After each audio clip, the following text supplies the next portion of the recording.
మనిషికి గుండె ఎంత ముఖ్యమో బండికి ఇంజన్ అంత ముఖ్యము. ఇక గుండె బరాబరి పని చేయకపోతే మనిషి తక్లీఫ్ అయినట్టే, ఇంజన్ బరాబరి పని చేయకపోతే బండి కూడా తక్లీఫ్ అవుతుంది. ఇక మరి బండి తక్లీఫ్ అంటే ఏమేమి తక్లీఫ్లు ఉంటాయి? ఇక దాని పికప్ ఎత్తుకోకపోవడు, మెల్లగా ఎత్తుకునుడు, మైలేజ్ తక్కువ అవుడు, జప్ప ఉరకకపోవుడు, ఇక గిసోంటి అన్నట్టు. ఇక సుమారు ఒక కారు 1000 కిలోమీటర్లు తిరుగుతున్న నేపథ్యంలో ఆ కారు యొక్క పర్ఫార్మెన్స్ కొద్దిగా తగ్గుకుంటూ పోతుంది. ఇక పికప్ తగ్గుతుంది, మైలేజ్ ఇచ్చుడు కూడా తక్కువ అవుతుంది. ఇక ఇంజన్ జప్పన్నే ముత్తంత దూరం పోగానే గరం అవుతుంటది. మిస్ వైర్ అవుడు కూడా కొన్ని జాగాలలో చూస్తుంటాం. ఇక దీనికి కారణం ఏంటంటే ఇంజన్లో వేరకపోయిన కార్బన్స్ అన్నట్టు. ఈ కార్బన్స్ అనేటివి సాధారణంగా పెట్రోల్ తో నడిచే ఇంజన్ కైనా డీజిల్ తో నడిచే ఇంజన్ కైనా ఇందులో 70% మాత్రమే బర్న్ అవుతుందట. ఇక మిగతా 30% వేస్టేజ్ లెక్క కార్బన్ గడ్డల లెక్క తయారైతే అన్నట్టు.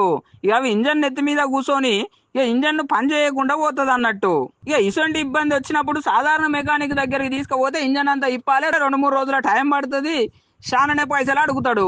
ఇక బండి కన్నా ఎక్కువైన రిపేర్కే ఖర్చు వస్తుంది. ఇక గిసొంటి సమస్యలకు చెక్ పెట్టేందుకు హైడ్రోటెక్ వాళ్ళు లేటెస్ట్ టెక్నాలజీతోని, ఇంజన్ జర్మనీ టెక్నాలజీతోని అత్యుత్తమ నాణ్యత గల ప్రమాణాలతోని ఒక సరికొత్త మిషన్ ను తీసుకొచ్చిర్రు మన సిద్దిపేటకు.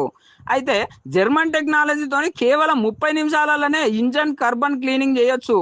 దీంతో పైసలు ఆదా అవుతాయి, సమయము ఆదా అవుతుంది. ఇక మరి ఇది ఎక్కడ అనుకుంటుర్రు? మన సిద్దిపేట పట్టణంలోని మెదక్ రోడ్లో గల అసిస్టెంట్ కమిషనర్ ఆఫీస్ ఎదురుగానే ఈ షాప్ ఉంటది. ఇక ఎవరికి ఏ బండి తగిలి ఉన్నా తీసుకొని పోర్రి, చెప్పన్నే అర్ధగంట సేపట్ల సాయిదాయినంత సేపట్ల మంచిగా చేసి పంపుతారు అన్నట్టు.